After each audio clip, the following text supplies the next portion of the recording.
মহামান্য সুপ্রিম কোর্টের রায় অনুসারে যারা চিহ্নিত অযোগ্য, যারা ঘুষ দিয়েছে, সাদা খাতা দিয়েছে, ওএমআর ম্যানিপুলেশন করেছে, যারা দাগী, তাদের তালিকা প্রকাশ হচ্ছে। মাননীয় চেয়ারম্যান সিদ্ধার্থ মজুমদারের হলফনামা সুপ্রিম কোর্টে জমা পড়েছে, সেখানে 15,800 জন আনটেন্টেড।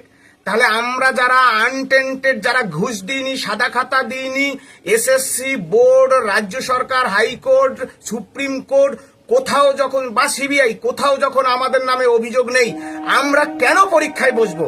সুতরাং এই আনটেন্টেড যারা আছেন 15,800 জন, তাদেরকে সার্টিফাই করে বিধানসভায় সর্বোচ্চ আইন প্রয়োগ করে, অর্ডিন্যান্স করে রাজ্য সরকারকেই, রাজ্যের মাননীয় মুখ্যমন্ত্রীকেই এই ব্যবস্থা করে সুপ্রিম কোর্টে সকল যোগ্য যারা আনটেন্টেড তাদের চাকরি বাঁচাতে হবে ধারাবাহিকতা সহ।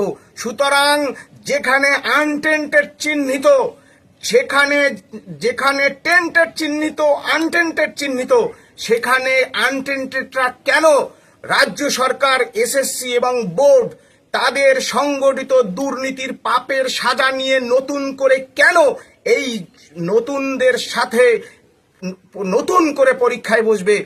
আমরা বিচারপতি, সুপ্রিম কোর্টের মাননীয় বিচারপতিদ্বয় যারা আছেন তাদের দৃষ্টি আকর্ষণ করছি। আমরা দেশের রাষ্ট্রনায়ক, দেশের প্রধানমন্ত্রী, রাষ্ট্রপতি সকলের দৃষ্টি আকর্ষণ করছি। কারণ আনটেন্টেড শিক্ষক যখন, আমরা আনটেন্টেড, আমরা ঘুষ দিইনি, আমাদের কেন নতুন করে পরীক্ষায় বসানো হচ্ছে?